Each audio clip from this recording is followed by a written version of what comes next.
දවසක් රජ කෙනෙක් එයාගේ පුතුන් 4 දෙනාට කිව්වා ඈත රටක තියෙන විශේෂ පළතුරු ගහක් ගිහිල්ලා බලලා එන්න කියලා. පළවෙනි පුතා ගියේ ශීත කාලේ, දෙවෙනියා වසන්තේ, තුන්වෙනියා ගිම්හානේ, හතරවෙනියා සරත් කාලේ.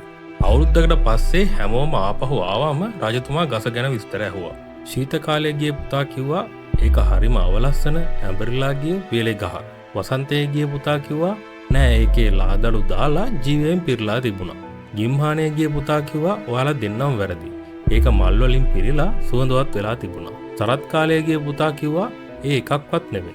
ඒකේ රසවත් පළතුරු වලින් පිරීලා තිබුණේ. රජතුමා hina වෙලා කිව්වා ඔයාලා හැමෝම හරි.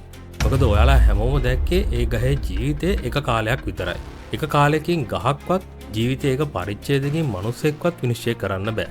කෙනෙක්ගේ ජීවිතයේ අරටුව එයාගේ සැබෑ වටිනාකම මනින්න පුළුවන් වෙන්නේ එයාගේ ගමනේ අවසානයේදී විතරයි. එක වේදනාකාරී කාලයක් නිසා ඉතිරි කාලවල සතුට නැති කරගන්න එපා. එක පරිච්ඡේදයකින් මුළු පොතම විනිශ්චය කරන්න එපා.